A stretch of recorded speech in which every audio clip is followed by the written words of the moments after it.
morning. Hello, hello. Magandang umaga po sa bawat isa. Okay, mag-settle na po tayo sa ating mga upuan, sa ating pagsisimula ng ating pananambahan. Welcome po sa ating kalagitnaan si Isi, Raisa, Dylan, Hayden from Taytay Rizal. Invited po siya ni Cindy Parcon. Nasaan po sila? Nasa parking pa. Sige, ulitin na lang yan mamaya. Amen, amen. Hello po, good morning sa ating online viewers o worshiper. Kung saan man kayo naroon, wala kayo sa Taytay, hindi ko alam kung kayo ay nakaranas nung Friday at kagabi ng malakas na pagpapala ng Panginoon through sa ulan. Yan. So, sino po dito binaha? Wala. Praise the Lord. Alam niyo po ba kahapon, kagabi pala, kaninang daling araw, mayroong isang tao na naglilinis dito dahil po yung ating mga crack dyan sa ating flooring ay nagkaroon ng tubig. Nakita niyo ba na may marka ng tubig? Wala. Amen. Kasi 4:30 pa lang siya yung nagsisimula na. Praise the Lord sa buhay mo, kapatid. Saka yun dito po sa hallway natin, nagkatubig ng konti. Purihin ang Panginoon sa another time together, worshiping the Lord this morning. Amen. 2 Corinthians 10:17 says, when you boast, boast in the Lord. Pag daw tayo magmamalaki, let's mag-boast tayo sa Panginoon. Kaya sabihin mo sa kapatid, sa katabi mo, magsabi ka ng isang bagay na ipinagmamalaki mo tungkol sa ating Panginoon. Sige, gawin po natin yan. Ako'y pinagmamalag ko si Jesus dahil siya ay... Amen, amen. God bless you po. Salamat WLT. God bless. Good morning po sa bawat isa. Isang malamig na umaga po sa ating lahat. Hinayayaan ko po kayong lahat at tulad po ng sabi ni AP kanina, banggitin nyo kung paano mo may pagmamalaki ang ating Panginoon. Ako po, sasabihin ko po, ipinagmamalaki ko ang Panginoon ng ating Diyos dahil wala siyang katulad. Amen. There is no one like our God. Hallelujah. Lahat po tayo tumayo at bigyan po natin ng malakas na palakpak ang ating Panginoon.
To our God, matchless, endless, love unrestrained.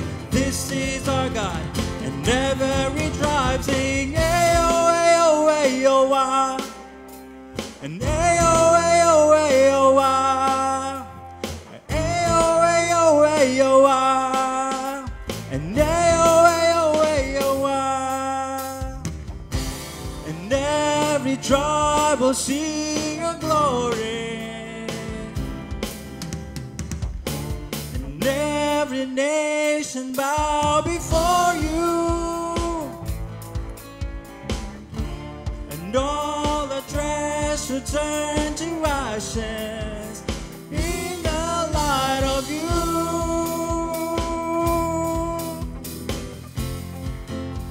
And as we're singing, holy is the Lord Almighty, only you are worthy and worthy of it all.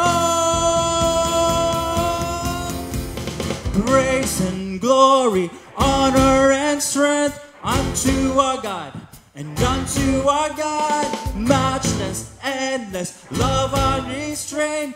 This is our God, and every tribe sing praise and glory, honor and strength unto our God, and unto our God, your matchless, endless, love unrestrained. This is our God, and every tribe sing, ayo, ayo, ayo, ah. And ayo, ayo, ayo, ah. Ayo, ayo, ayo, ah. And ayo, ayo, ayo, ah. And there is no one like our God. And there is no one like our God. And there is no one like our God. And there is no one like our God. And there is no one like our God.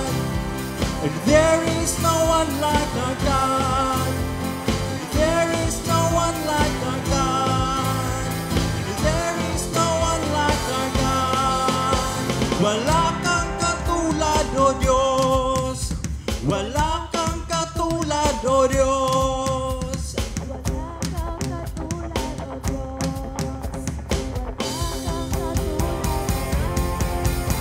Wala kang katulad, O Diyos. Wala kang katulad, O Diyos. Wala kang katulad, O Diyos. Wala kang katulad, O Diyos. Praise and glory, honor and strength unto our God, and unto our God, matchless, endless, love unrestrained. This is our God, and every tribe sing praise and glory, honor and strength unto our God, and unto our God, your matchless, endless, love unrestrained. This is our God, and every tribe sing, there is no one like our God, and there is no one like our God, and there is no one like our God.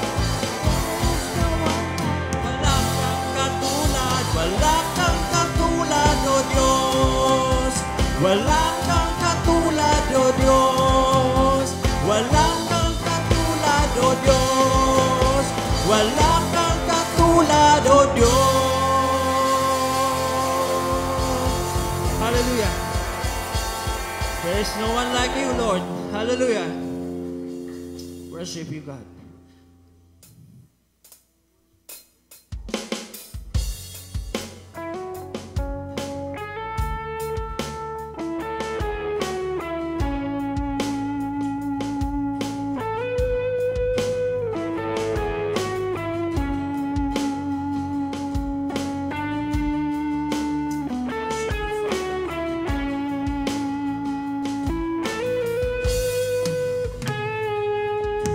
Christ is my reward and all of my devotion. Now there's nothing in this world that could ever satisfy. Through every trial, my soul will sing, no turning back. I've been set free. Christ is enough for me. Christ is enough for me. Everything I need is in you. Everything I need.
turning back, no turning back.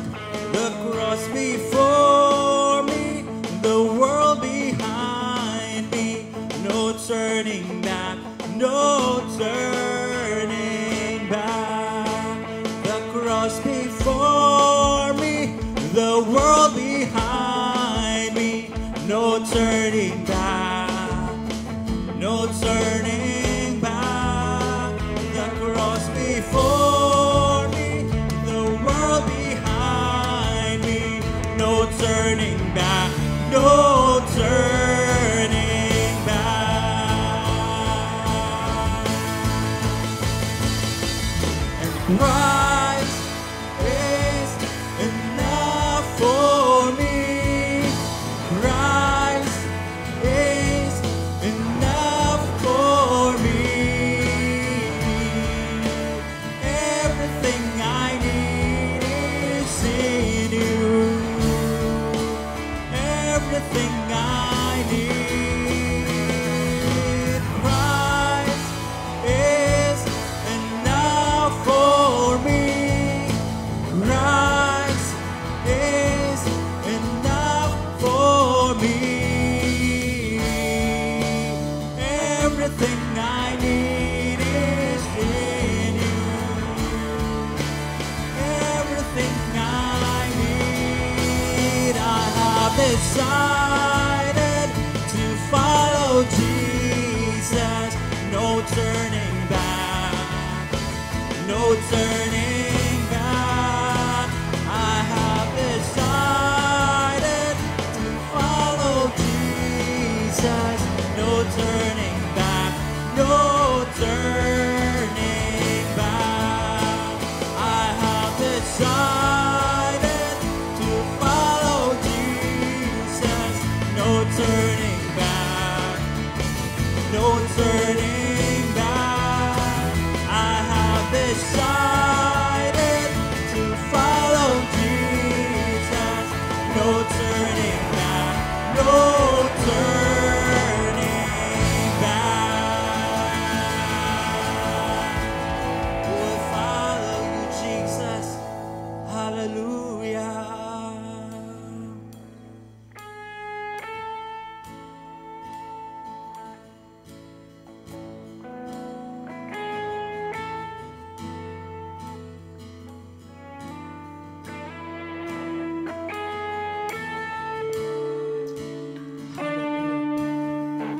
Hallelujah.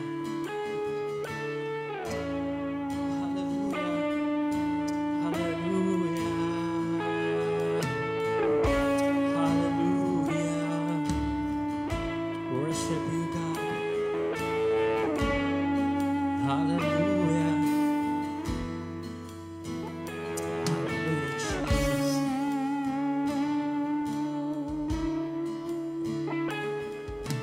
Worship you, Father. Worship you, Jesus. I just want to speak the name of Jesus over every heart and every mind. 'Cause I know there is peace within your presence. I speak Jesus.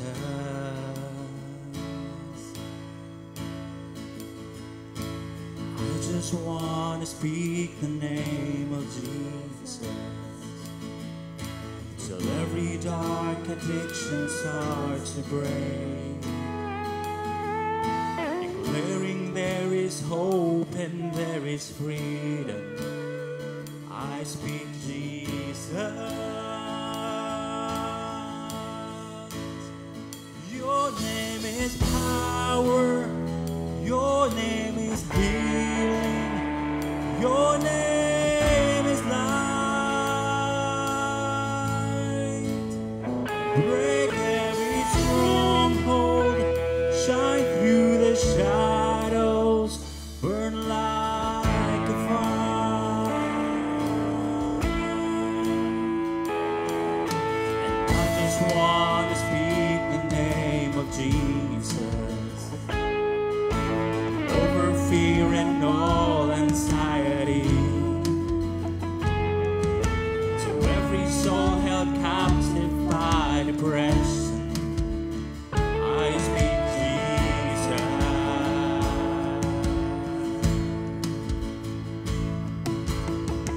just want to speak the name of Jesus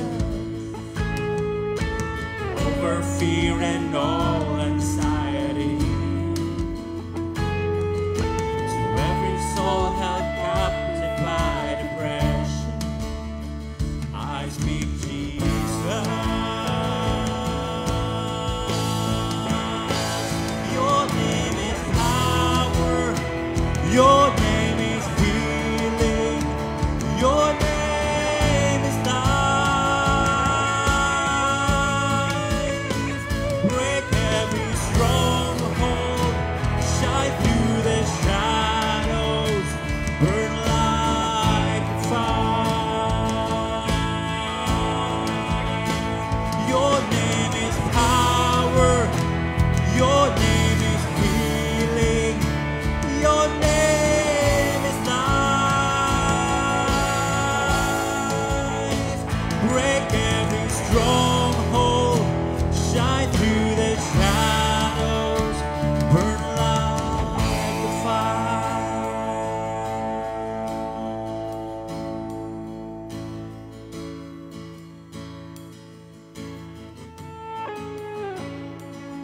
Shout Jesus from the mountains, Jesus in the streets, Jesus in the darkness over every enemy.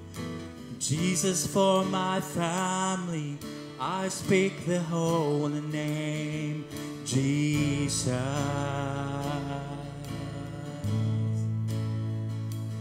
Shout Jesus from the mountains, Jesus in the streets, Jesus in the darkness over every enemy. Jesus for my family, I speak the holy name, Jesus.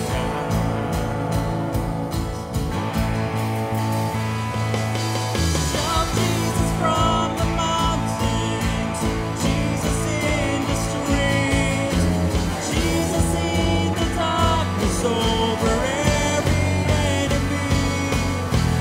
Jesus for my family, I speak the holy name, Jesus. Your name is power. Your name is healing. Your name is life. Break every stronghold. Shine through the shadows. Burn like the fire. Your name is power. Your name is healing. Your name is life. Break every stronghold. Shine through the shadows. Burn like the fire. Your name is power. Your name is power. Your name is healing. Your name is life. Break every stronghold. Shine through the shadows. Burn like fire. Let's declare His name is power. Your name is power. Your name is healing. Your name is life. Break every stronghold. Shine through the shadows. Burn like the fire.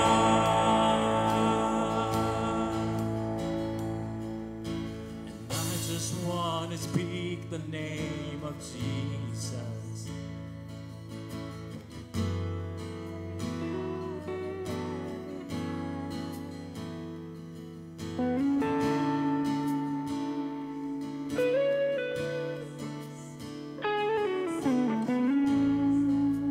I just want to speak the name of Jesus. I just want to speak the name of Jesus.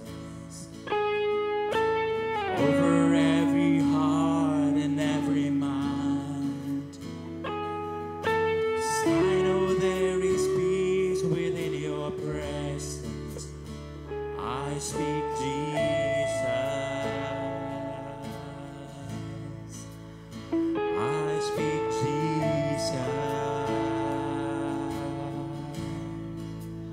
Hallelujah. I speak Jesus. Hallelujah. Hallelujah. Hallelujah.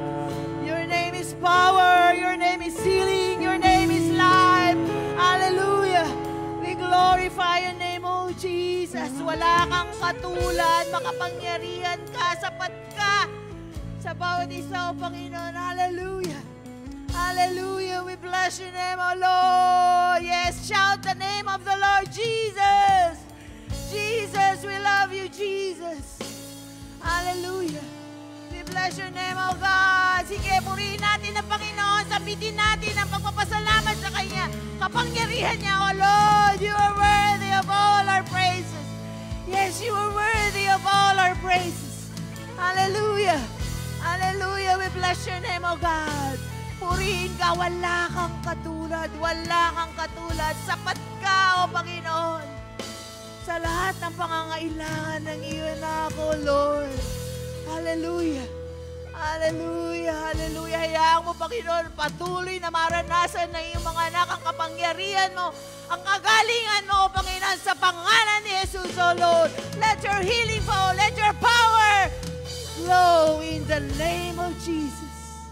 Hallelujah. Hallelujah. Thank you, Holy Spirit. Salamat, Panginoon. Salamat. Salamat, Panginoon. Salamat, Panginoon. Hindi mo kami tinatantanan, Panginoon. Palagi kang nandyan, oh Lord. Tinatapik mo kami, Panginoon, every time na kailangan namin ng touch mo, Panginoon. Hallelujah. Ikaw ang Diyos na nagbabalik ng kabutihan na ginawa sa iyo, Lord. Salamat, salamat. Hindi nakakaligtas sa mga mata mo yung mga ginagawa namin para sa iyo. Salamat, O Lord, for giving us the opportunity to serve you, to worship you, to give glory to your name, O Lord. Hallelujah. Hallelujah. We worship you, O God. Napakabuti mo, Panginoon. Wala kang katulad. Wala kang katulad, Panginoon. Hallelujah. Hallelujah. Salamat sa presensya mo sa buhay ng bawat isa, O Lord. In your presence, there is peace, there is joy, there is liberty, there is freedom, O God. Hallelujah. We bless your name, O Lord. We bless you, Jesus. You are worthy of all our praises, O God. Purihin ka. Mahal ka namin, Panginoon. Mahal ka namin, O Lord. We love you, Jesus. We love you, Holy Spirit. We love you, Father, oh God. Hallelujah. Hallelujah. Hayaan mong pagmamahal na yan na aming natanggap sa iyo, Panginoon, ay ganun din yung pagmamahal na aming ibigay, Panginoon, sa aming mga kapatiran, sa aming mga mahal sa buhay, Panginoon, na hindi namin kasama, O Lord, mga kasama namin sa iglesia na hindi namin kasama, Panginoon, sa aming pananambal, sa oras na ito, sa face-to-face, oh Lord, dahil meron silang mga karamdaman na dinadamdam, oh Lord. Pangyarihan mo, Panginoon, siyang humipo sa kanila sa pangalan ni Jesus, oh Lord. Touch them, oh God. Let your healing flow, oh Lord. Hallelujah. Hallelujah. Hallelujah. Thank you, Lord, sa sweet presence mo sa buhay namin, oh Panginoon. Alam mo yung presensya mo ang siyang patuloy na kumilos sa bawat pamilya na present dito sa umagang ito, O Lord. Ikaw magre-restore ng aming mga relationships, Panginoon, na dapat maging buo sa pangalan ni Jesus. Hallelujah. Reconciliation flow in our midst, O Lord. Pagmamahalan namin sa aming mga katapiran, sa aming mga katabi, sa aming mga kasamahan, sa aming mga fellowship, sa aming mga gawain, O Lord. Hallelujah. Let your unity be upon your church, O God, in the mighty name of Jesus. Hallelujah, hallelujah, hallelujah. We love you, Lord. Salamat, Panginoon. Ikaw ang aming restorer, O Lord. Walang mahirap sa iyo, God. Give us the spirit of humility, love, forgiveness, O Lord. Thank you, Jesus.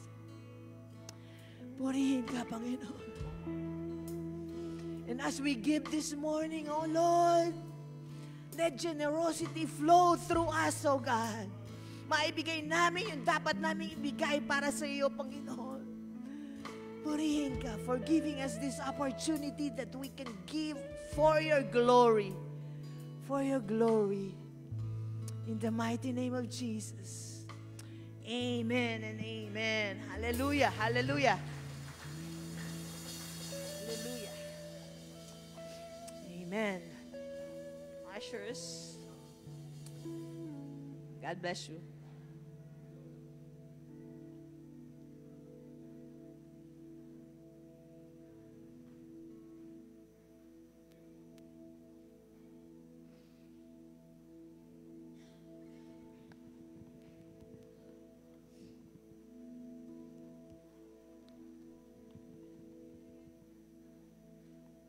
Sige. Go.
Sa inyo nakaka-attend ng kanilang cell group?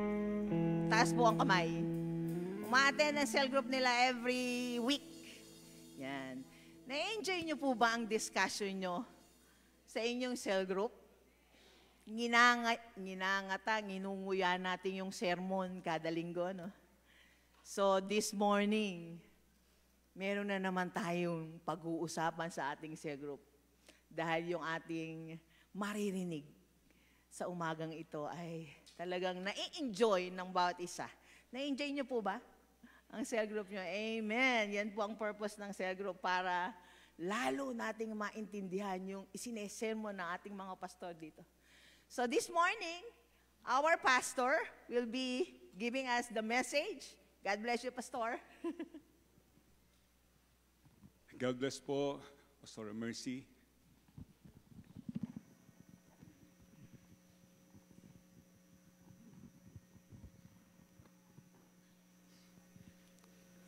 Nasabi ko dun sa mga cell group leader, pagka kayo ay mag-uusap patungkol dun sa sermon pagka Sunday, huwag yung nag-sermon ang pag-uusapan nyo.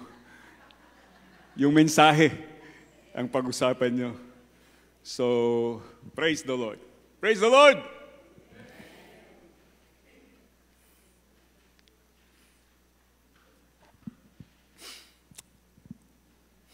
Meron po akong ipapakilala sa inyo ngayong umaga. Siya po ay isang anak ng missionary ng Chinese Missionary Center na nagwo-work dito sa around our area. Meron silang gawain sa Cainta, sa may Valley Golf. Meron silang gawain doon sa Galleria, sa Robinsons. And then may gawain din po sila sa Manila Cemetery. Meron din silang mga gawain sa mga prisons o sa mga piitan para abutin yung mga Chinese na nakulong doon. Siguro yung mga nahuli sa pogo o dahil sa ano pang mga dahilan. At very fruitful yung kanilang ministry at ang leader noon pong Chinese Missionary Center ay si Pastor Peter. yun ang kanyang English name. So yung Chinese name mahirap bigkasin. Ito pong aking ipapakilala sa inyo ay makakasama natin dito sa TMCC for a while dahil siya po ay gaganap ng kanyang internship dito sa ating church. He needs about 90 hours para doon sa kanyang internship. So sabi ko sa kanya, kung gusto mo, 4 na araw na lang para tapos na yung 90 hours na yon. Hindi ka matutulog, hindi ka kakain, gagawin mo na lang yung ministry. So just kidding. Baka mag-stay po siya rito with us until maybe August or earlier than August, matapos yung kanyang internship. At siya po ay mag-i-intern dahil yun po ang requirements ng kanilang school na LCC International University sa Lithuania. Lithuania yung kanyang school. At nandito po siya for this year para ganapin yung kanyang internship. Yun pong half ng internship niya ay gagawin dito sa TMCC, yung another half ay sa ibang church po niya gagawin. Kailangan siyang makisalamuha sa mga tao, sa mga Filipino at sa mga ministries natin. So, kung makikita niyo po siya around the area o the corner ay dahil po nag-i-intern siya. May mga naiisip na po akong pagdalan sa kanya, iba-iba, hindi po isang ministry lang siya tatambay, kundi may mga cell group, sa youth, sa church planting, expose din natin siya. Maybe pagpipreachin ko po siya kung dito or somewhere, dito sa ating ministry. So wag po kayong magugulat pag makikita nyo siya. Hindi po siya pinadala ng Chinese government dito para mag-espiya. Christian po talaga to. I would like to invite up here on stage si Joseph. Joseph, will you please come forward? Palakpakan po natin ang Panginoon sa buhay ni Joseph. Come up here. Ang tunay na pangalan niya sa Chinese ay Bing Chuopan. Yung kanyang tatay, ang English name Peter. Ang apelido, Pan. So ano siya? Peter Pan. Hindi. Siya po ay si Joseph. Yun ang English niya, Bing Chuopan. Will you please introduce yourself? Yeah, sure. Hello, everyone. My name is Joseph, and my dad's Peter. He's Peter Pan. So I study in Lithuania, and then I've been there for 3 years. This is my last year when I return. So my professor asked me to do a practicum before I graduate. So that's the reason why I'm here, to graduate. So I'm really thankful for this time with Pastor Glenn. So he gave me this opportunity to be here, because I remember last time when I stand beside him, I was interpreting from English to Chinese, like doing his, 2 years ago. And then this time, it's a pleasure for me to be here and to serve you guys, to love you guys, and to learn from you guys. Thank you so much.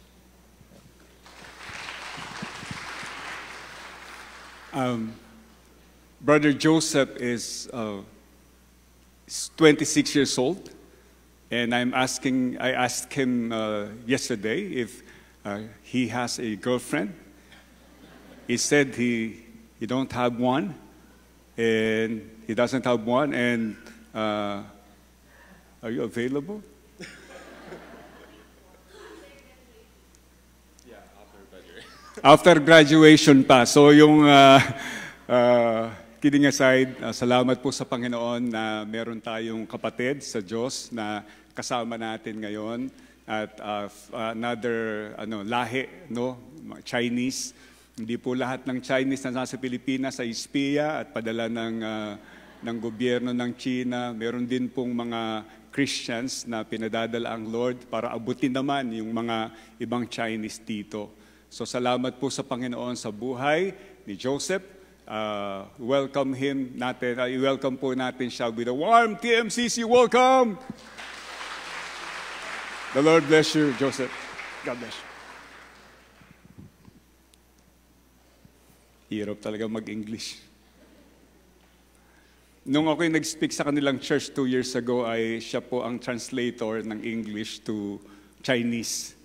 So, sa kanila pong family, magaling siyang mag-translate. Yung kanyang papa, si Pastor Peter Pan, ay hindi masyado, nakakaintindi siya ng English, nakakapagsalita ng konti, pero Chinese talaga. So, he's been around sa iba-ibang bansa. Ito pong si Pastor Peter, galing sila sa Brazil, sinens po sila ng missionary organization doon sa Brazil, at kagagaling lang niya doon. At iba-iba pong ang kanilang vision ay maabot ang bawat bansa sa Asia ng gospel at maabot po ang mga Chinese. So pag-pray po din natin sila dahil may puso sila para ipalaganap ang kaharian ng Diyos sa mga Chinese. Mahal ng Diyos ang mga Chinese. Amen? Katulad ng pagmamahal niya sa atin.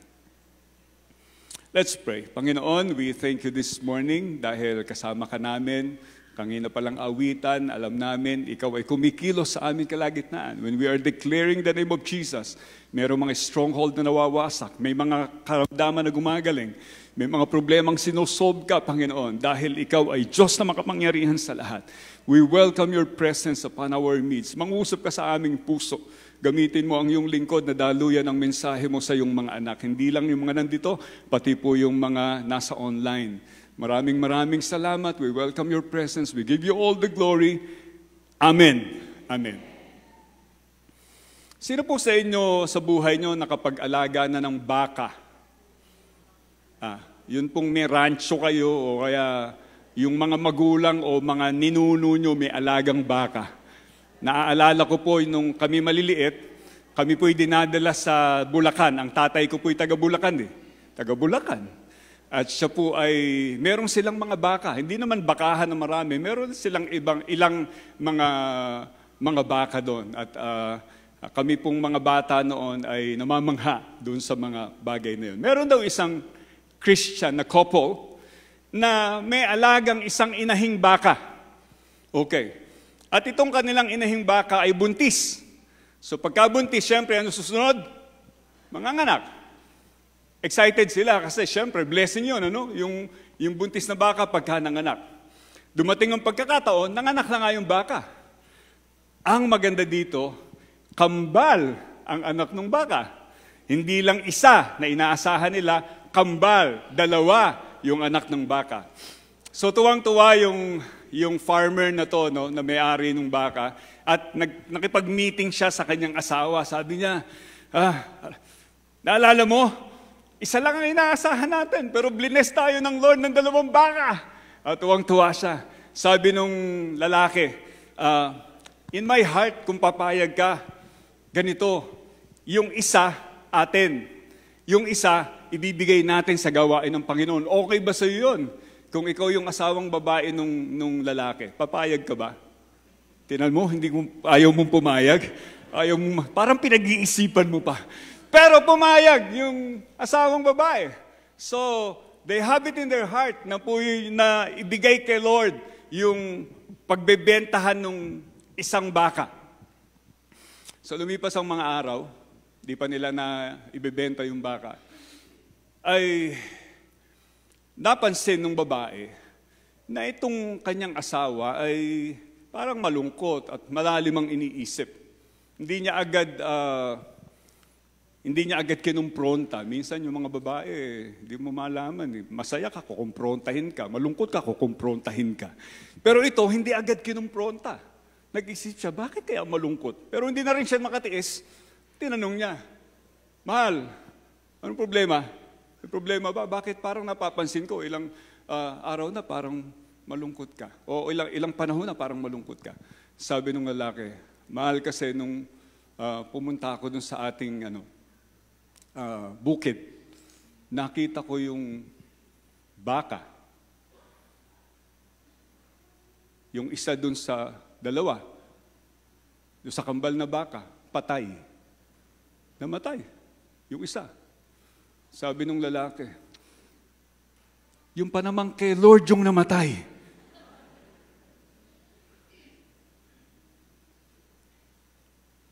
Sabi nung sumulat ng kwento na to, kung ako'y presente doon sa pag-uusap ng mag-asawa, ito ang sasabihin ko sa kanila. Mga kapatid, Hindi lang yung isang baka ang kay Lord. Lahat ng baka kay Lord. Sabi ng Salmo 50 Gs, "For every beast of the forest is mine, the cattle on the 1,000 hills." Sabi ng Psalm 24:1, "The earth is the Lord's and everything in it, the world and all who live in it." Bakit kaya pagdating sa pagbibigay kay Lord, ang dami nating palusot? Pwede naman yung natirang baka, ibigay pa rin kay Lord. Kasi kay Lord pa rin yun. Amen ba?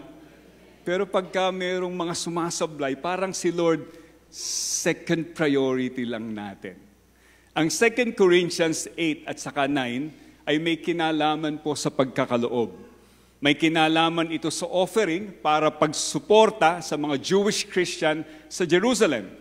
Kung kayo po ay nakakabasang kasabay natin, kahapon at saka nung makalawa, yung chapter 8 at chapter 9 po ng 2 Corinthians ang binasa natin. Pinaalala po ni Pablo sa mga taga-Korinto ang kanilang promise na sila po'y mag-offering para tulungan ang mga kapatid sa Jerusalem. Persecuted po kasi sila, rejected ng lipunan dahil sa kanilang faith kay Christ. Kasama ang rejection na ito, sa rejection na to, ang kanilang kabuhayan. Posibleng hindi na po sila tinatangkilik ng mga non-Christians, yung kanilang craft, yung kanilang skills, yung kanilang negosyo hindi na tinatangkilik. O hindi na rin sila kinukuha as workers nung community nila kasi nga Christian sila eh. Alam niyo po, ganun katindi yung rejection o persecution nung panahon ng mga apostol noong unang mga Kristiyano. At dahil dyan, nahihirapan po sila sa kanilang kabuhayan, itong mga Jewish Christian, doon po sa Jerusalem.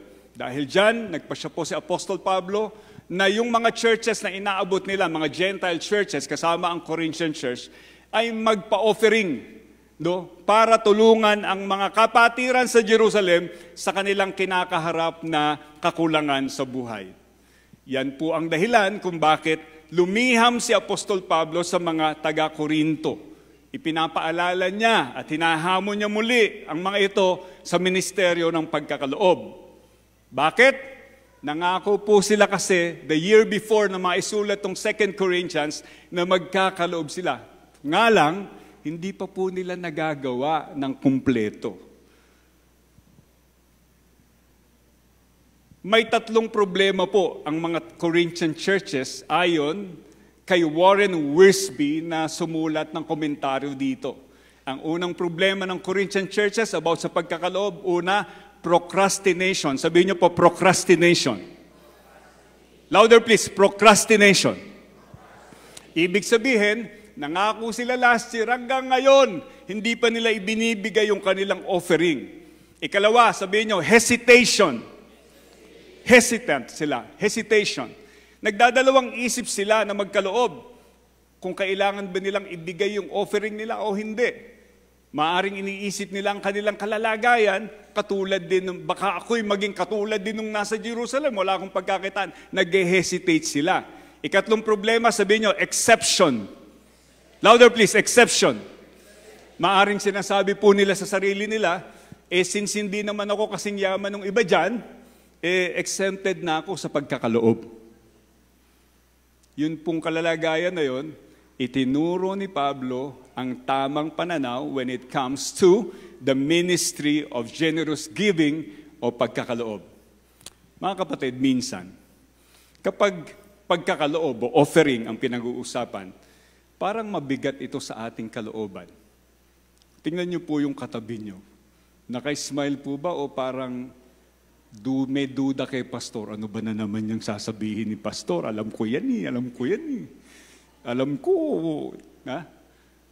Pag-uusapan ng offering, parang yun na lang isang baka, yung namatay, yun na lang ibigay natin kay Lord. Parang ganun.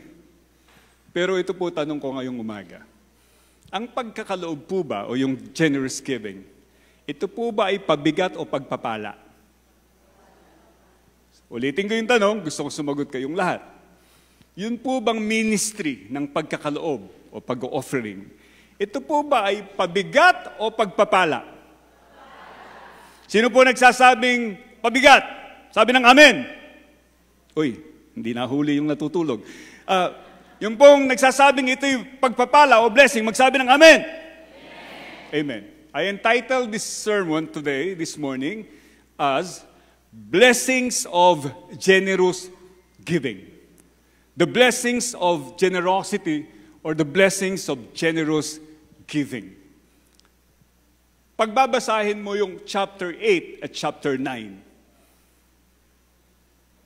may mga rason na sinabi si Pablo kung bakit it is a blessing to give generously.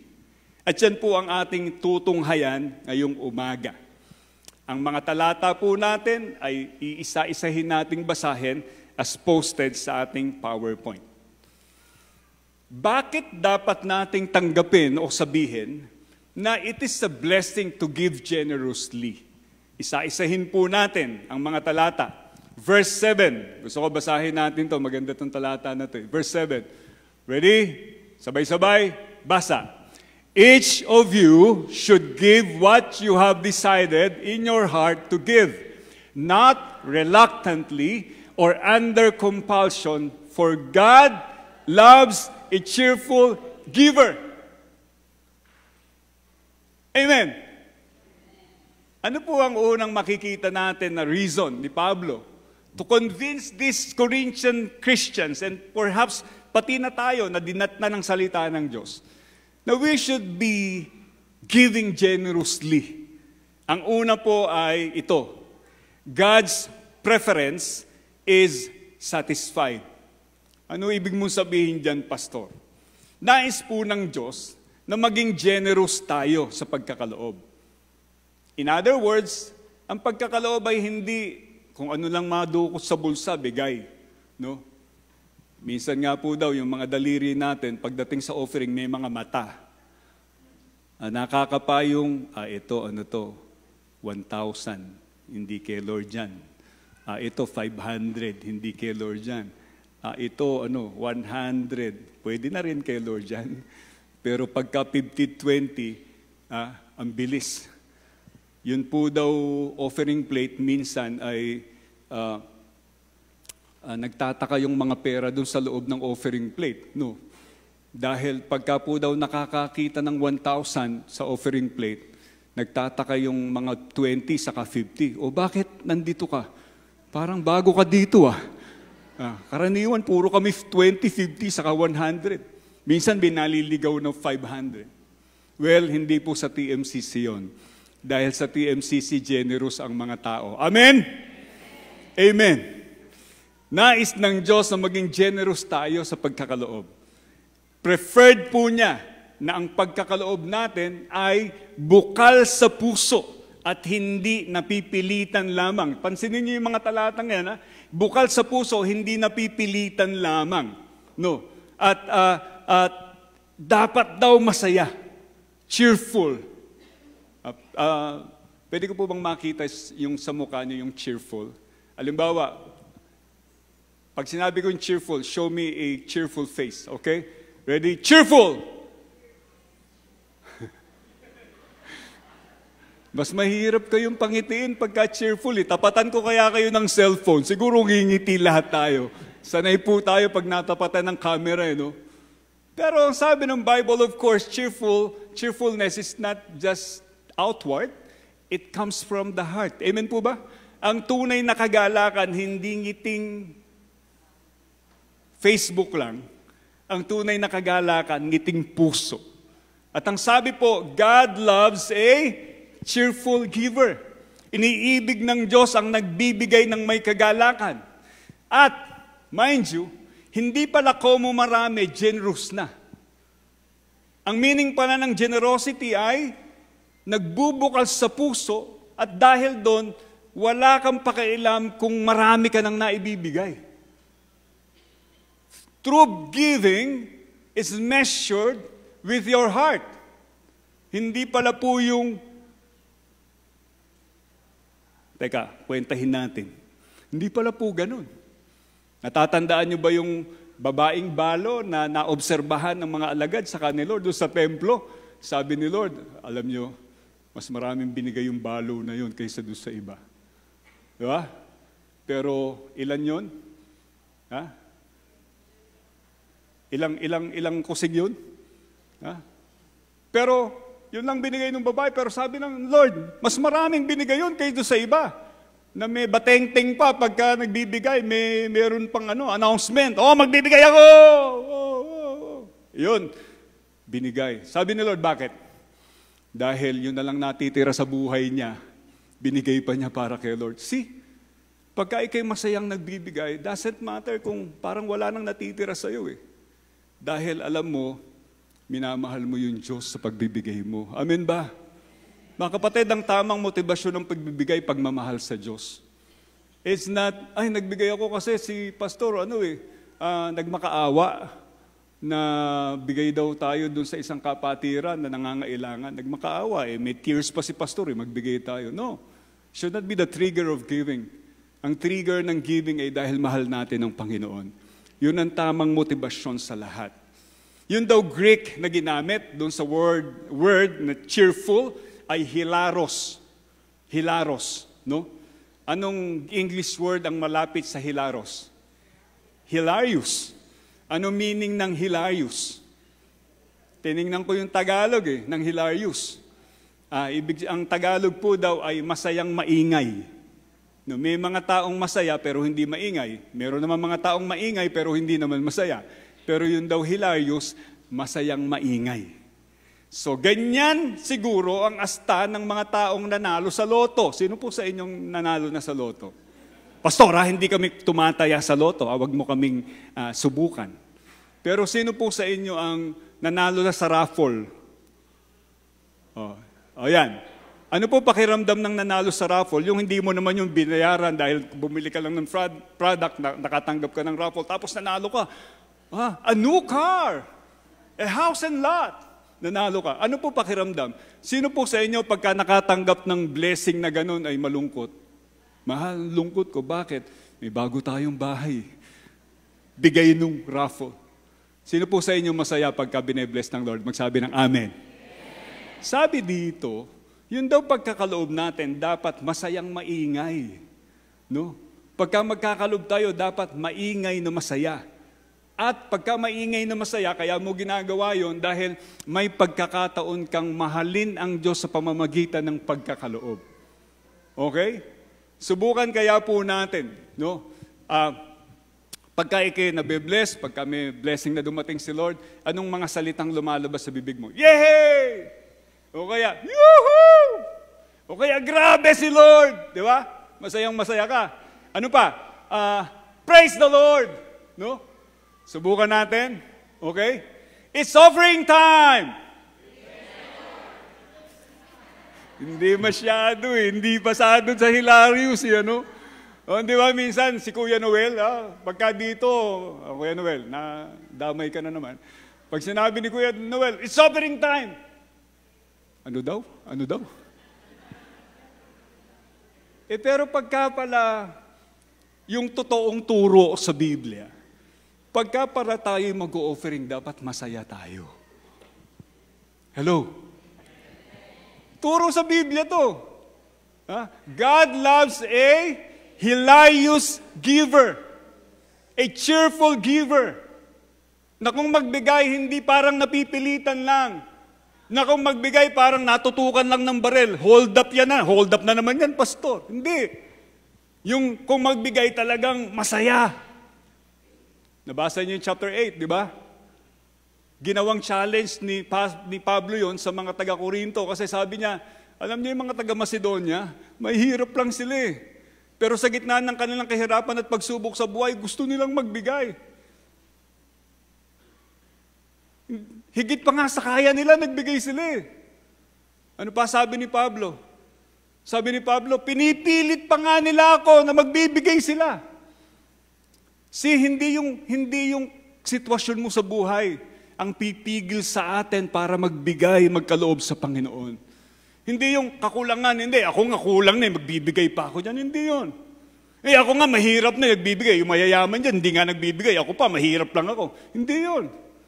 It comes from the heart.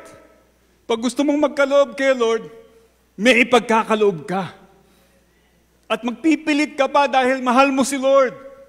Cheerful giving. Hilarious giving. It's offering time. Oh, wala na. Di ba? Humanly speaking, ang human nature natin, greedy people tayo. Nama? Natandaan ko dati, kwento ni Pastor Sanchez. Yun daw mga baby. Laging yan, nakatikom ang kamay. At kahit yan daw baby, hindi mo tinuturuan, pagka yung kapatid ay may hawak na laruan, inaagaw. Hindi mo tinuruang mang-agaw, nang-aagaw. Bakit? Sabi ni Ninong Pastor Juanito Sanchez, dahil nature ng tao na greedy tayo. Pero pagka nakakilala ka sa Panginoon, na-overpower ng Holy Spirit yung greediness natin. Amen ba? Pag nakakilala tayo sa Panginoon, nasusupersede ng kapangyarihan ng Espiritu Santo yung sinful nature natin na greedy. And that's why ang challenge sa atin, give cheerfully to the Lord. Hindi inuutos. Hindi pinipilit, hindi pinipuwersa, nagkukumahog, nag-volunteer. Dahil, alam niyo kung bakit gusto ni Lord John? Dahil ganun siyang magbigay sa atin. When God blesses His people, He blesses His people cheerfully. Amen! Pagka ang Panginoon, binibigyan tayo ng buhay at ikabubuhay, hindi siya parang pinipilit natin. Kahit nga daw yung mga taong hindi nakakakilala sa Kanya, binibigyan niya ng ulan, binibigyan niya ng araw. He blesses people, even those who do not yet believe in Him. Tayo pang mga anak ng Diyos. Ang Diyos kung magbigay, masaya. Hallelujah! That's why pagka magbibigay tayo, gusto ng Lord, masaya tayo. Why? Because we are children of God. Hallelujah. Yan ang mga anak ko. Nasa kanilang DNA ko. Dahil kung magbigay ako masaya, masaya din silang nagbibigay. Amen! That's God's preference. And when we give generously and cheerfully, we satisfy God's desire. Hallelujah. Nung pong ang Panginoong Yesus ay bumaba dito sa lupa, namatay sa krus para sa atin, malungkot kaya ang Ama o masaya? Come, think about it. Nung isugo niya ang anak sa lupa, mamatay sa krus para sa atin, malungkot ba ang Diyos o masaya? Come on. Malungkot ba ang Diyos o masaya? Naniniwala ako masaya ang Diyos. Hindi napilitan ng Diyos na iligtas tayo. Gusto ng Diyos na maligtas tayo. Hallelujah. That's why He gave even His only begotten Son. And He joyfully did it. Kahit na sakripisyo sa Kanya yun. Kahit masakit sa puso niya yun dahil yung anak niyang mamamatay sa krus, pero alam naman niya, mabubuhay uli. But all things being equal, God is joyful and cheerful when He gave His only Son for us to be saved. Hallelujah. Hallelujah. Mga kapatid, kapag gano'n ang ginawa nating uri ng pagkakaloob, with cheerfulness, with joy, mapapangiti natin si Lord. At alam nyo na, pagka napangiti natin si Lord, matindi ang kasunod niyan. Ikalawa, verse 12. Bakit blessing ang generous giving? Basahin po natin. This time, mga babae lang. Alam niyo, mga babae, magagaling magbasa yan. 2 Corinthians 9:12. Mga babae, sabay-sabay, ready, go. This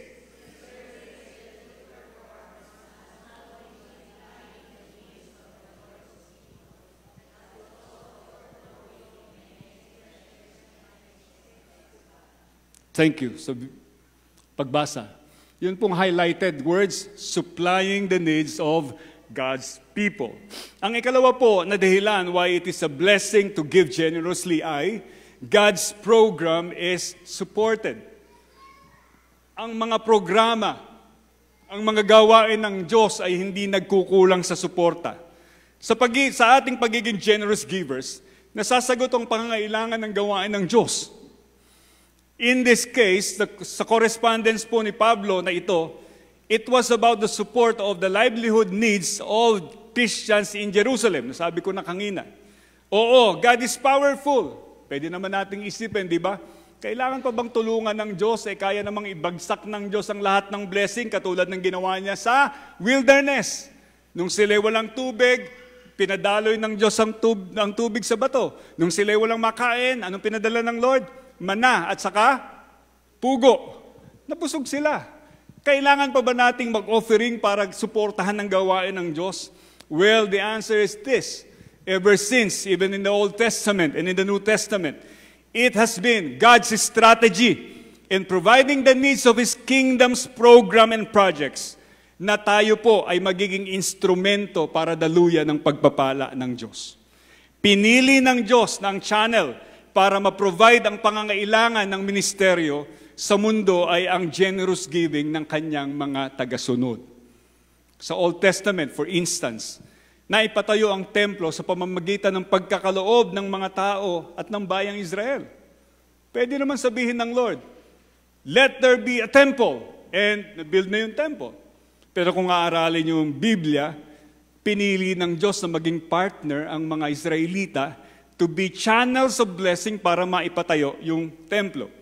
Mula sa kanilang kinikita, naiipon, tinatangkilik, nagkaloob ang mga tao, pati ang kanilang mga jewelries para ang templo ay mabuo. At natayo ang templo sa pamamagitan ng pagtutulong-tulungan at ambagan nila. Hindi sila umasa sa iba. Pwede silang umasa sa ibang bansa o sa ibang mga tao, pero sila mismo ang nagpagamit sa Diyos upang maging daluyan ng pagtatayo ng templo. At ganyan din ang nais ng Diyos upang maipatayo ang TWC. Amen po ba? Ang TMCC Worship Center sa Manila East Road. Sa New Testament, another example, ang suporta ng kingdom workers, ng apostles, ng missionaries, ng pastors nila, ay mula sa pagkakaloob ng mga kapatiran. Makikita po yan sa liham din ni Pablo sa 1 Corinthians chapter 9. And let me read it to you.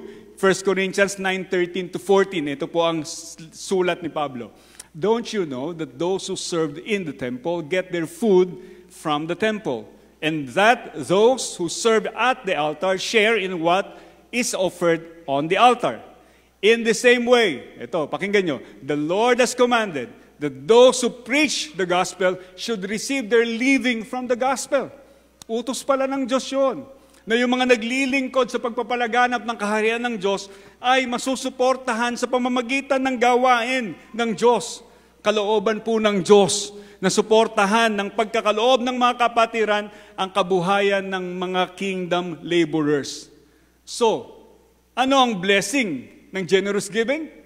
Doon sa talatang binasa natin, hindi magkukulang ang gastusin sa ministry ng Panginoon. Instead, God's kingdom program will be well supported. Ang kanyang mga proyekto will be well supported. Bakit? Dahil ang mga anak ng Diyos ay dinadaluyan ng pagpapala ng Diyos. Pwede po ba akong magtanong?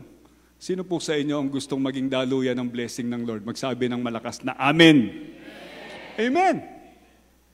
Amen.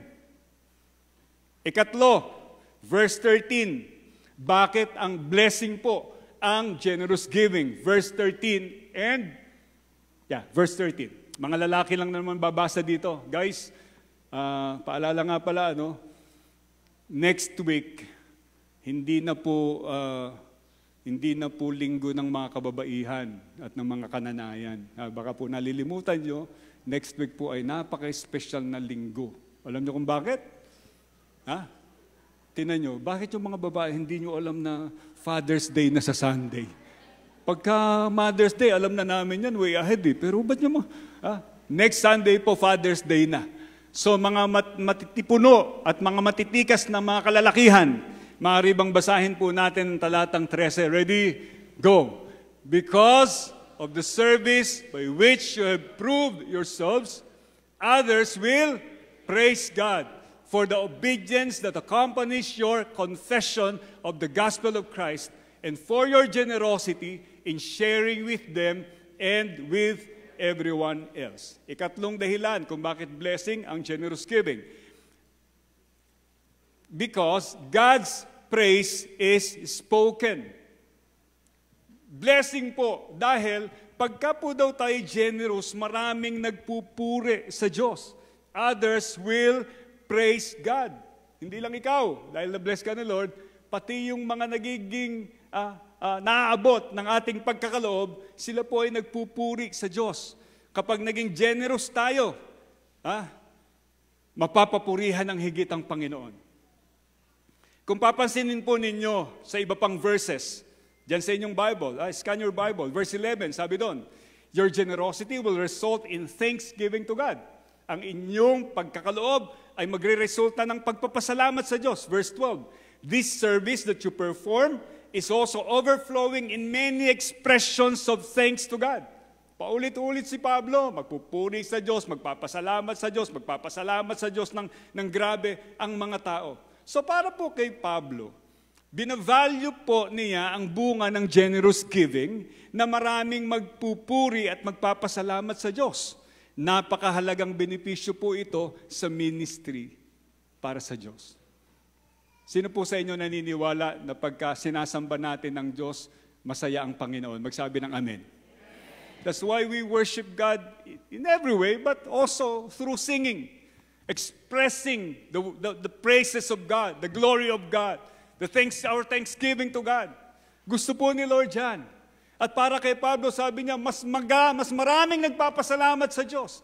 Mas maraming nagpupuri sa Diyos, mas mabuti. And for that to happen, sabi ni Pablo, kailangan magkaloob tayo.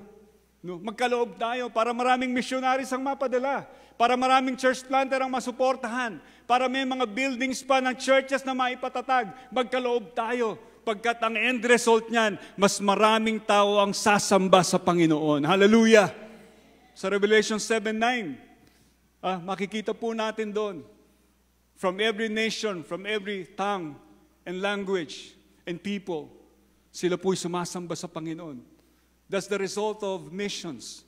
That's the result of the giving of God's people. Marami pang nakakakilala sa Panginoon. Hallelujah. In addition to this, hindi lang po kayo ipagpapasalamat ng Diyos o sa Diyos. Kundi, sabi dun sa verse 9:14 o chapter 9 verse 14, hindi lang magpapasalamat yung mga tao, ipagpe-pray pa kayo ng mga tao. Sino sa inyo gusto nyo pinagpe-pray lagi kayo ng ibang tao? Magsabi ng Amen. Amen! Thank you po sa mga nagpe-pray para sa aming mga pastors. The Lord bless you more. At kung meron kayong pwedeng gawin ng maraming beses pa o higit-higit pa, isang bagay yan na huwag niyong kakalimutan, ang ipanalangin ng isa't isa at ipanalangin kaming mga lingkod ng Diyos. Sabi ng 9:14, tingnan niyo po Bible niyo, sabi doon, 2 Corinthians 9:14, and in their prayers for you, their hearts will go out to you because of the surpassing grace God has given you. Sabi po, ipapanalangin nila kayo. Sino po dito ang pagka kayo na ipapanalangin, nararamdaman nyo yan, no? At when you meet one another, lalo sa cell group nyo, ay ginagawa nyo yan, nagpapasalamat kayo sa isa't isa. Sabi po ng Proverbs 19:17, pagka pala po tayo nagkakaloob, nabe-bless yung mga tao na kung sa sarili lang nila, hindi nila kayang itawid yun. No. Katulad yung sitwasyon dito, yung mga Jerusalem Christians, walang kinikita, kailangan nila ng suporta, nabe-bless sila. At pagka po ganun daw ang ginawa natin, ito po ang promise ni Lord sa Proverbs 19:17. Sabi dito, he who is gracious and lends a hand to the poor, lends to the Lord, and the Lord will repay him for his good deed. Pagka pala po tayo ay nagkakaloob, yung mga nangangailangan ay napagpapala, at dahil dyan, nagpapautang tayo sa Panginoon. Sa tao, pagka nagpautang ka, mahirap maningil. Amen? Ewan ko sa inyo, pero marami kong naririnig, bakit ganun, pastor? Nung umuutang, talagang Grabe ang pagsusumamo, madaling kausap kasi umuutang. Pero ba't pag ako'y maniningil na, galit pa siya? Meron po bang gano'n na nautangan na dito? Yung pagka maniningil na kayo, galit pa? Wala. Okay. So, ibig sabihin, kayo yung mga nangungutang. Hindi, joke lang. Pero alam niyo mga kapatid, pagka sa Diyos tayo nagpautang, ang Diyos grabing magbayad ng utang. Kadalasan, higit pa sa ating ibinibigay. That is our God. That's why, sabi po dito, pagka nagkakaloob ka, huwag kang mag-alala kung hindi ka mabayaran ng mga taong pinagkakalooban mo, ang Diyos ang magbabayad sa iyo. And that brings us to the last point. Point number 4. Point number 4. Bakit blessing ang magkaloob? Ito po ako nababasa, napakaganda. Paulit-ulit si Pablo, binibigyan niya ng diin. Verse 8, 9, 10, and 11. Let me read it to you. 2 Corinthians 9, 8, 10, and 11. And God is able to bless you abundantly, so that in all things at all times, having all that you need, you will abound in every good work.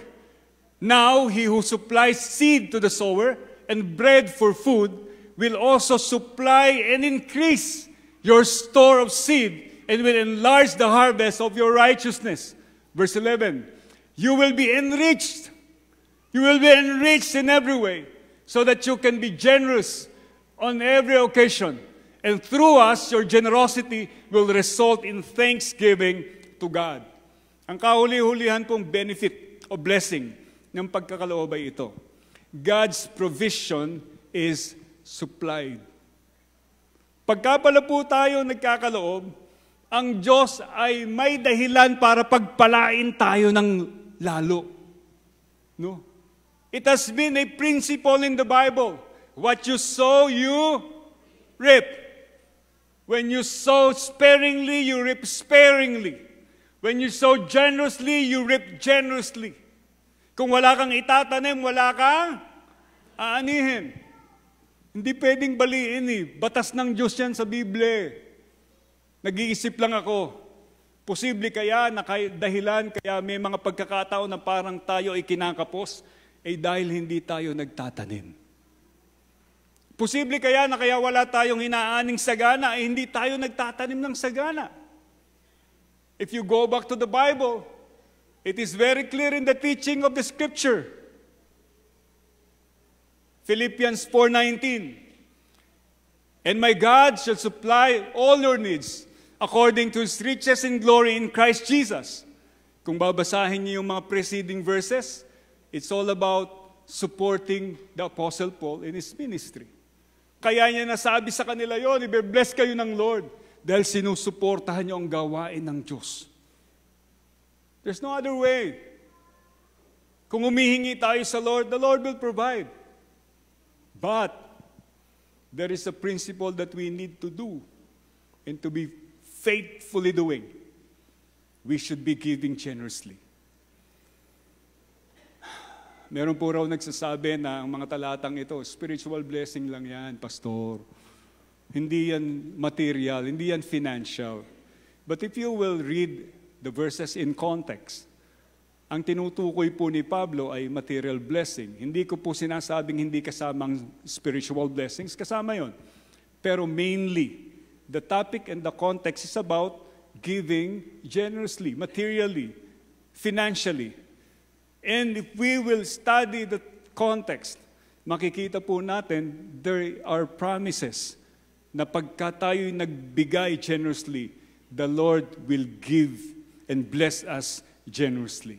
Verse 8, God is able to bless you abundantly. Pagpapalain po daw ng Diyos ng sagana ang generous givers. Bakit? For what purpose? Ito, pakinggan nyo. Kaya ka daw pagpapalain ng Diyos para po daw they will abound in every good work. Lagi kong inuulit dito. Ang Diyos hindi problema sa Diyos na yumaman tayo. Ang problema ay pagka ang kayamanan natin pang sarili lang.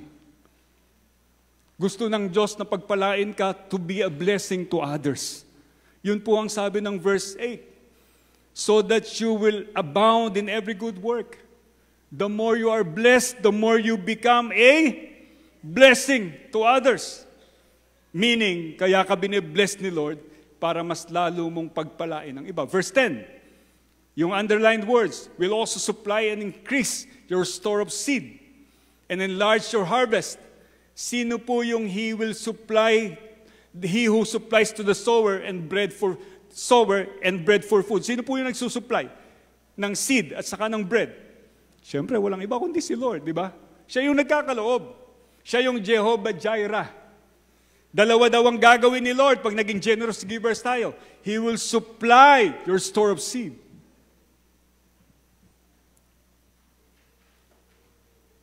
Yung palabigasan mo, hindi mo ubusan ng bigas. Yung lagayan mo ng mga groceries, yung cupboard mo, hindi mo ubusan. Dahil promise ni Lord, He will supply. Pero merong dagdag. He will increase. He will increase. Hindi lang isusupply. Anong gagawin? Dadagdagan pa. Ha? Sino po sa inyo gusto nyo dagdagan pa ni Lord yung blessing sa inyong buhay? Magsabi ng Amen! Amen! Tayo! Walang tatanggi. So hindi niya isusupply ang needs mo lang, kundi pararamihin pa ang supply para sa mga needs mo. Para daw ano? Again, to enlarge the harvest of your righteousness. The purpose of God blessing us is that we become channels of blessings to others. Verse 11, you will be enriched in every way so that you can be generous on all occasion. Again, isa pang pangako ni Lord sa mga generous giver, i-enrich tayo. Pagyayamanin sa lahat ng paraan. Dito po siguro natin pwedeng isama yung ibang mga bagay na hindi lang financial at material. Kasi in every way, sa ating restoration, kasama yung spiritual, physical, kagalingan, mental, kapayapaan, relational, pagkakasundo, financial, pagpapalang financial, missional, sa paglilingkod natin, i-bless din tayo, societal, maski ang ating ginagalawan ay pagpapalain ng Lord. If we give generously, God is able to enrich us in every aspect of our lives. Naalala niyo po ba yung promise ni Lord sa mga nag-iika po? Sa mga nagtatides? Allow me to refresh you. Dahil related po ito sa ministry of giving.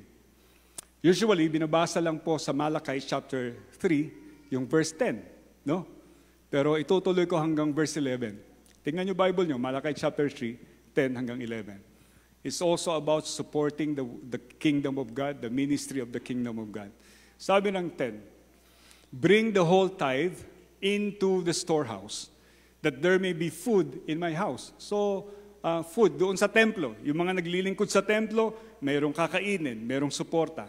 Sabi ni Lord, test me in this, says the Lord Almighty, and see if I will not throw open the floodgates of heaven and pour out so much blessing that there will not be room enough to store it.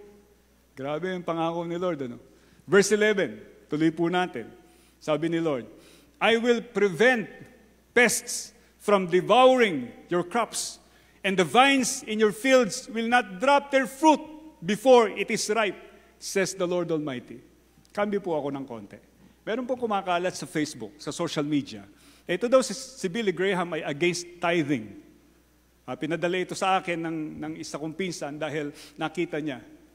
Pero yun po ay AI. Mag-ingat po tayo kasi marami pong mga AI na gumagawa ng mga video o mga AI application, gumagawa ng video at pinagsasalita yung mga men of God like Billy Graham, patay na po siya, at nilalagyan po ng mga salita na akala mo siya talaga yung nagsasalita. Pero kung search mo po, it's an AI. Hindi totoo. Ang nakakalungkot lang, marami pong nalilinlang. Kaya hindi na nagtatides. Si Billy Graham nga kasalanan daw yung magtides. Hindi po. It was not his teaching.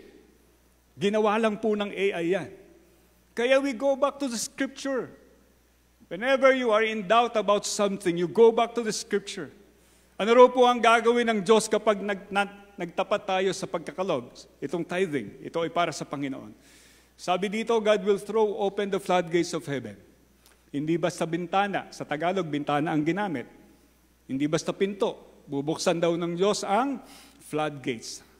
Kung kayo po ay nagbabiyahe papuntang C6, makikita nyo po parang may mga tori doon na madadaanan sa gilid. Ang tawag po doon ay floodgates. Para po, pagka bumabaha, bubuksan po yung floodgates na yon, dadalo yung mga sobrang tubig, hindi magbabaha sa TMCC. No, dahil doon pupunta yung...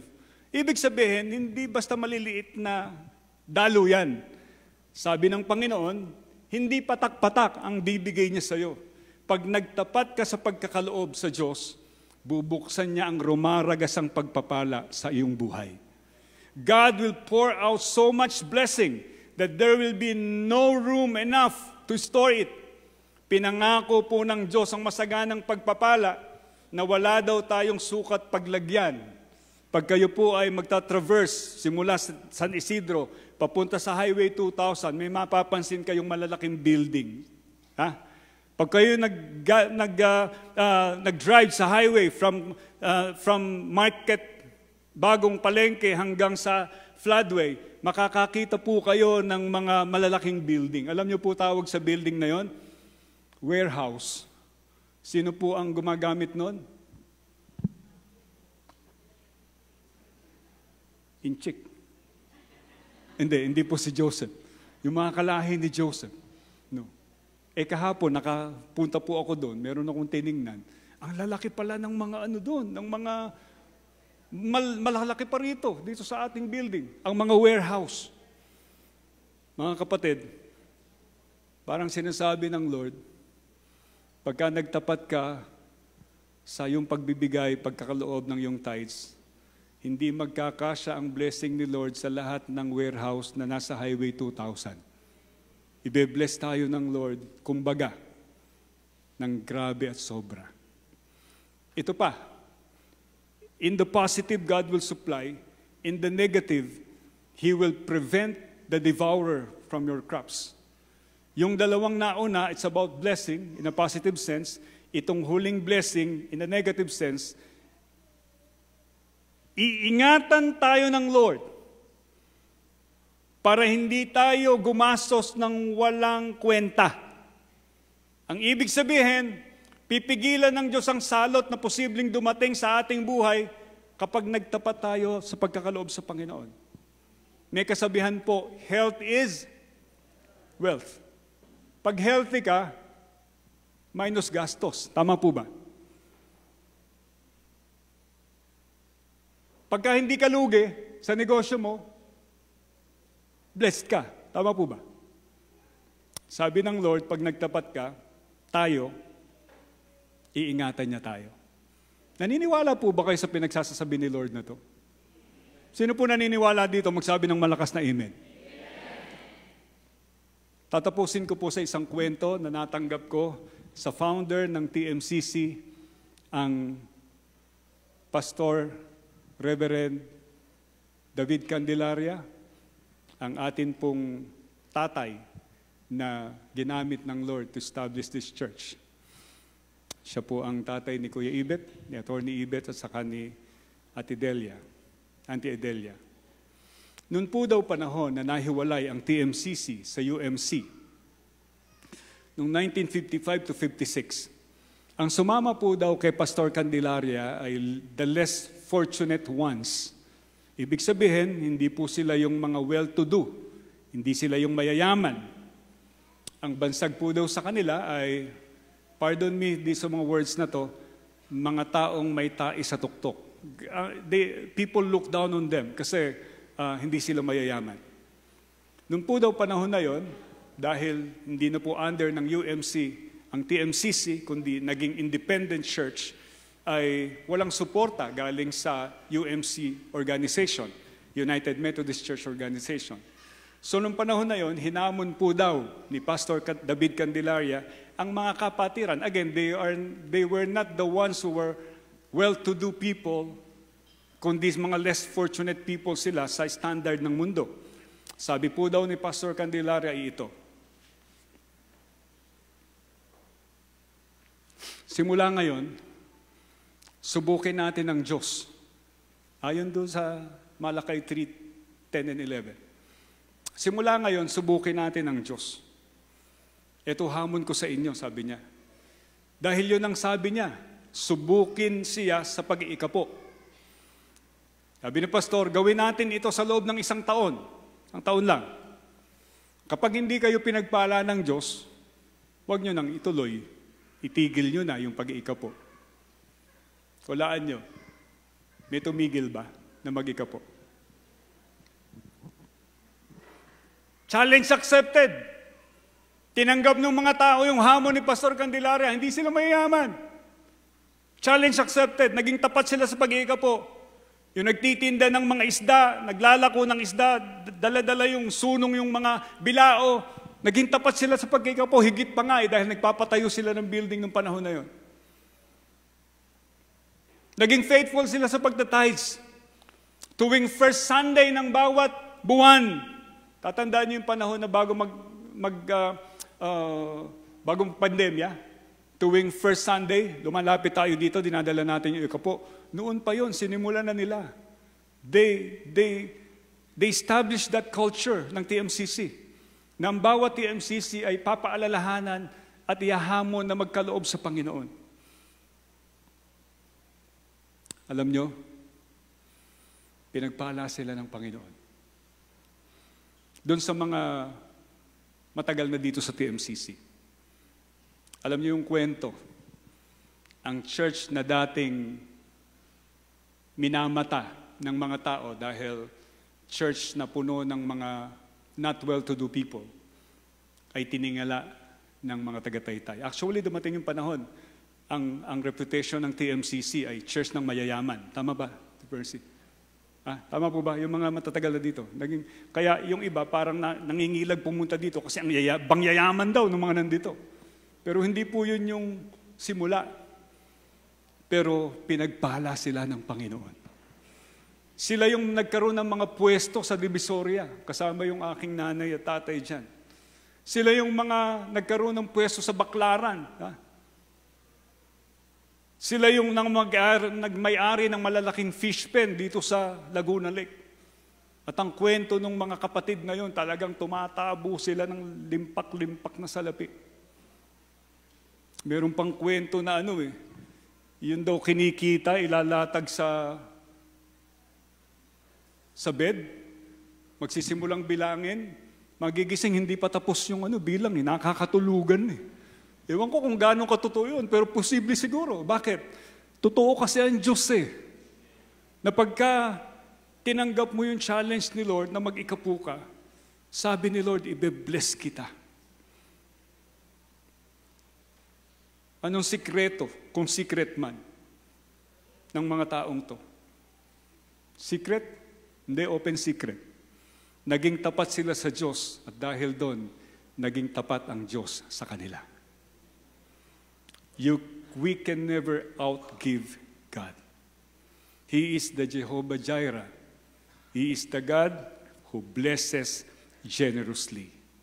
Tapat ang Diyos na pagpapalain at pasasaganain ang mga anak niya na tapat sa pagkakaloob. Pwede po ba tayong tumayo?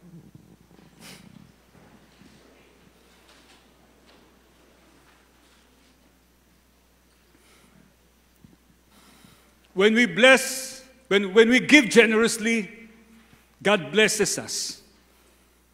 And it's a blessing because God's preference is satisfied. It's a blessing because God's program is supported. It's a blessing because God's praise is spoken. And it's a blessing because God's provision is supplied. Hindi ko po alam ang kalalagayan ng bawat isa sa atin ngayong umaga. Ikaw lang, perhaps, at ang Lord ang nakakaalam kung gaano ka nag-struggle, kung gaano tayo nag-struggle, kung gaano marami tayong hinihintay kay Lord na matagal na parang hindi dumadating. We've been through prayer and fasting, pero yung blessing parang nakaambalang, hindi pa binibitawan ng Lord. Posible po ba na ito ay paalala sa atin ng Lord so that the floodgates of heaven will be opened right here, right now. Nakapikit po ang lahat. Sino po sa inyo ang tutugon sa mensahe na to? Nasasabihin nyo kay Lord, Lord, forgive me kung nagkulang ako sa pagkakaloob, sa pag-iikapo, o sa anumang bagay na pinapaalala mo sa akin ngayon. But then I recommit myself to be generous in my giving from my heart for your glory because I love you. Kung yan po ang laman ng puso mo, nakapikit ang lahat, maaari bang itaas mo ang kamay mo? Between you and God lang ha. Hindi mo gagawin yan dahil nakikita kita. Si Lord nakikita yan. Sa'yo parang mahirap, pero gumagawa ka ng kapasyahan. Sige lang, taas ang kamay. Sabihin mo, Lord, I commit myself again to obey. Lahat ng nagtaas ng kamay, kausapin niyo si Lord ngayon. Sige po, it's between you and God. Make that commitment again or recommit. Kung ikaw naman po ay tapat na nagkakaloob kay Lord, just sabihin mo kay Lord, Lord, tutuloy ko rin lang po yung ginagawa ko and I will give more for your glory. Panginoon, kita mong lahat ang kamay at puso ng bawat isa sa amin. Ang kalooban mo pagpalain kami, hindi para sa sarili. Ang kalooban mo pagpalain kami para sa kaharian mo at para sa pagtulong sa ibang mga tao. Lord, we pray, restore TMCC. Kung paano mo blines ang TMCC na maraming taon sa nakaraan, hinihiling namin, restore the blessings, O Lord, sa buhay ng bawat isang anak mo, sa negosyo ng bawat isang anak mo, sa empleyo ng bawat isang anak mo, sa bangko ng bawat isang anak mo, sa kalupi, sa pitaka, sa mga sisidlan ng bawat isang anak mo. We speak Jesus. We speak Jesus. We claim your blessings, Lord. Ano man ang ginagawa ng devourer, sinasansala namin in Jesus' name. Because your people are now committing again to be generous in giving, in the ministry of giving. Salamat po, Panginoon. We release your blessings. We receive your blessings. In Jesus' name. Amen. Palakpakan po natin si Lord. Nakaupo po tayo. Yung sermon, maganda pagka pinag-uusapan, di ba? Pero mas maganda ang sermon pagka ipinapamuhay. Tama po ba? So, gagawa po tayo ng application ngayon. Okay? Ito po ay panawagan ng NCCCC. Isa na namang pastor ng NCCCC ay malubha ang kalalagayan. Sira po ang kanyang kidney, kailangan siyang i-dialysis. May cancer po siya, kumalat na sa katawan. Ang balita ko, kung tama, ay umabot na sa utak. Kilala niyo yung pastora na to, napakabunga ng gawain niya doon sa Laguna. Napakarami niyang na-raise up na pangapastora doon sa Laguna. At siya ang leader noon. Ngayon po ay nasa hospital siya sa Amang Rodriguez. I don't know kung nakalabas na siya, pero nasa bahay na. Ang pangalan po niya ay si Pastora Merly Masinas, kung kilala niyo po siya. At nananawagan po ang NC para tayo po, hindi lang tayo, lahat ng churches ng NC ay magkaloob. So, i-open ko sa inyo. Again, it should be from your heart, hindi sapilitan, hindi persahan. But if you have in your heart to be a channel of blessing para sa pastor na in need na to, so be it. Let's pray. Panginoon, dinadalangin po namin si Pastora Merly in Jesus' name. Walang imposible sa iyo, kahit yung cancer na yon, kaya mong pagalingin. We lift her up to you in the name of Jesus. We speak Jesus dun sa cancer na nasa katawan niya, yung sirang kidney na yun, we speak life in the name of Jesus. And let your healing be upon her. In Jesus' name. Ganun din kami, Lord, gamitin mo na channel ng blessing para sa kanya ngayong umaga. In Jesus' name. Amen. Sige po, ushers.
Maraming salamat po, ushers. Sino po sa inyo ang maagang gumising every day? Ayan. Pagkatapos nyo mag-devotion, ano ginagawa nyo? Nagluluto. Sino dito ang naging ugali na yung ano? Pagkatapos nyo mag-devotion, of course, syempre, unahin natin ang devotion. Nanonood kayo ng TV. At yung paborito nyo, ay madalas na papanood nyo ay si Ted Pailon. Sino dito nanonood ng kay Ted Pailon?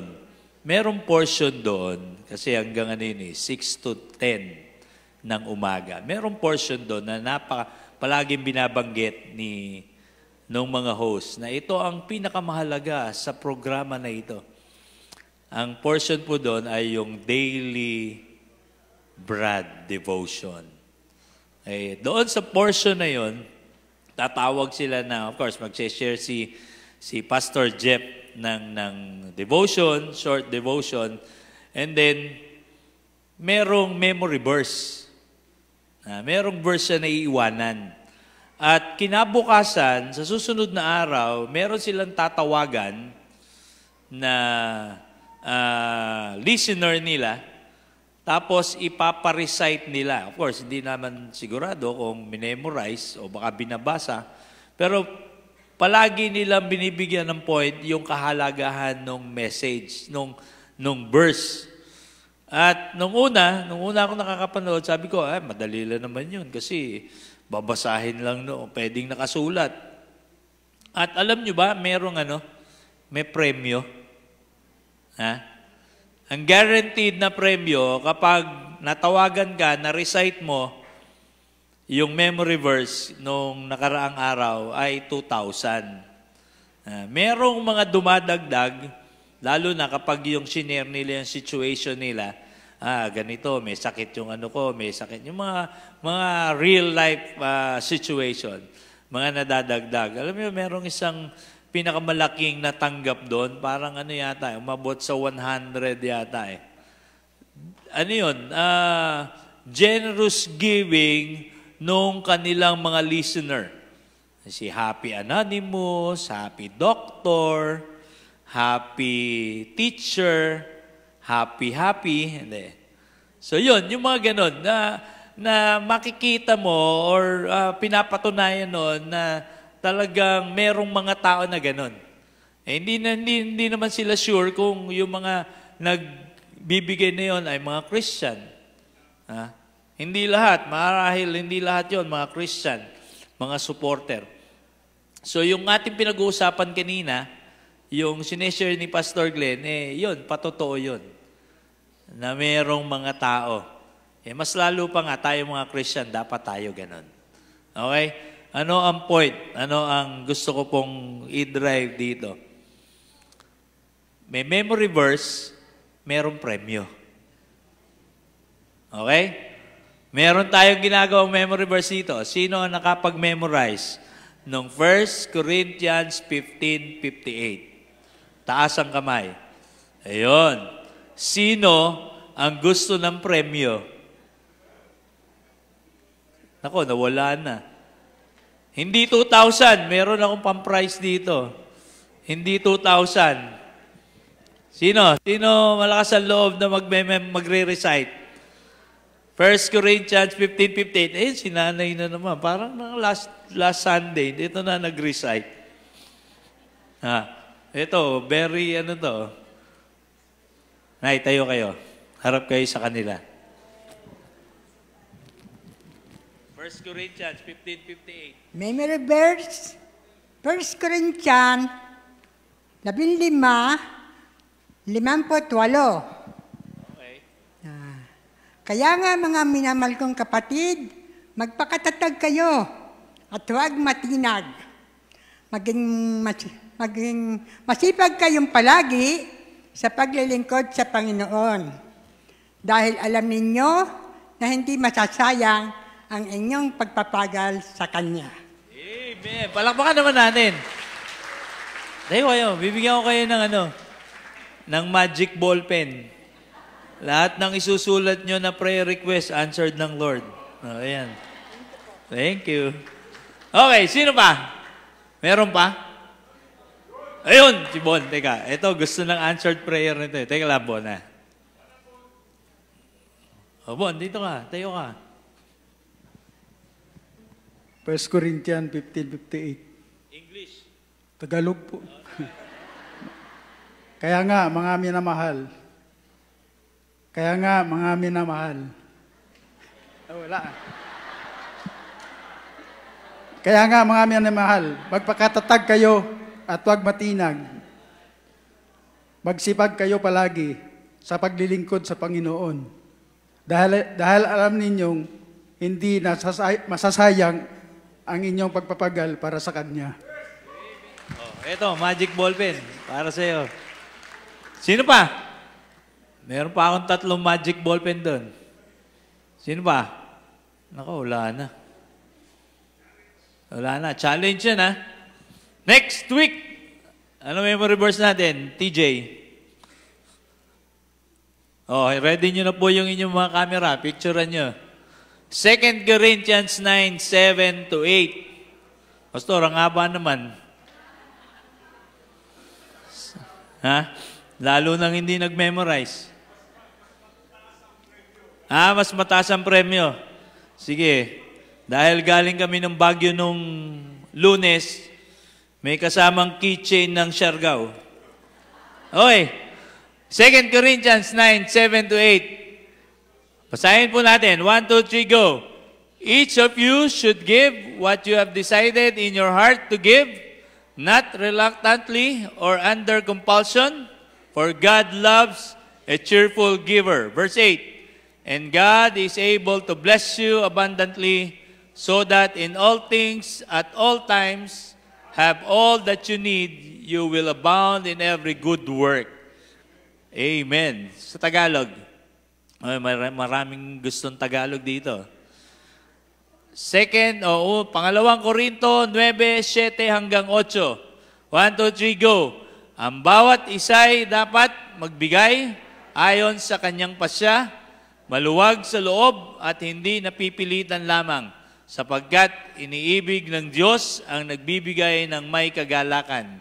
Magagawa ng Diyos na pasaganain kayo sa lahat ng bagay at higit pa sa inyong pangangailangan upang sumagana kayo para sa mabubuting gawa. Ayan. So, next Sunday, i-recite po natin yan. Okay? Para po sa ating mga announcement, alright, bago nga po pala yung ating announcement, wine-welcome din po natin ngayong umaga si James Andrew Sampan. Nasaan po ang ating kapatid na ito? Si James Andrew. Nandyan ba? Ayun, sa bandang likod. Praise the Lord. Welcome. Welcome sa TMCC.